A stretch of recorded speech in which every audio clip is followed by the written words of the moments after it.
नमस्कार, मी लाघवी ओम सावंत बुलेटिनची सुरुवात करते। यावेळच्या सगळ्यात महत्त्वाच्या बातमीनं सांगली जिल्ह्यातल्या खानापूर इथं भिंत कोसळून 3 महिला ठार झाल्यात, तर या दुर्घटनेत 2 जण जखमी झालेत। रात्री 1 वाजता ही घटना घडली आहे। याविषयी अधिक माहिती घेऊया आमचे प्रतिनिधी आसिफ मुरसल यांच्याकडून। आसिफ, काय अधिक माहिती या संदर्भात? खानापूर तालुक्यात मोही गावात रात्री झोपले असताना 3 महिलांच्या अंगावर भिंत पडून जागीच ठार झाले आहेत। त्यामध्ये 2 जखमी झाले आहेत। रात्री उशीर 1 वाजताची घटना घडलेली आहे।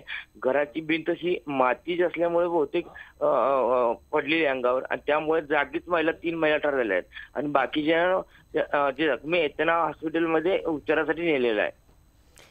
निषेध, धन्यवाद तुम्ही दिलेल्या ऐकण्याचा सविस्तर माहिती करता। पुढची सुद्धा महत्त्वाचीच बातमी आहे। इंदूर इथून पुण्याला जाणारी लक्झरी बस ही अपघातग्रस्त झाली आहे। पहाटे 5 वाजता मालेगाव शिर्डी मार्गावर हा अपघात झाल्याचं कळतंय। मनमाड जवळ हा अपघात झालाय। या अपघातात 15 प्रवासी गंभीर जखमी आहेत। जखमींना मनमाडच्या उपजिल्हा रुग्णालयात दाखल करण्यात आलंय। भरधाव वेगाने जात असताना ड्रायव्हरचं नियंत्रण सुटलं आणि हा अपघात झाला। अपघातामध्ये मालेगाव ते शिर्डी मार्गावरील वाहतूक ठप्प झाली आहे। पोलिसांनी क्रेनने बस बाजूला करून वाहतूक आता सुरळीत केली आहे। याविषयी अधिक माहिती घेऊया आमचे प्रतिनिधी बब्बू शेख यांच्याकडून। बब्बू, काय अधिक माहिती या संदर्भात? पहाटे हा अपघात झालेला आहे। म्हणजे भरधाव वेगाने जात होती बस आणि अचानक वाहन चालकाचं नियंत्रण सुटलं आणि पाहता पाहता बस पलटी झाली आणि परपटत गेली। मात्र बस चांगली असल्यामुळे कोणाचा मृत्यू जीवितहानी झाले नाही, पण 15 प्रवासी यात जखमी झालेले आहे।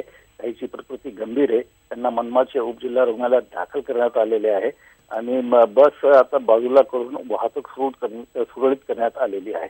आणि एकूणच म्हणजे अपघात झाला तेव्हा या मार्गावर अनेक वाहनं जात होती। बस पलटी झाली तेव्हा इतर वाहनधारकांनी आपल्या गाड्या थांबवल्यामुळे पुढील अनर्थ टळला आणि आता इतर वाहने याच्यावरही आदळली असतील। निश्चित धन्यवाद तुम्ही दिलेल्या ऐकण्याचा सविस्तर माहिती करता।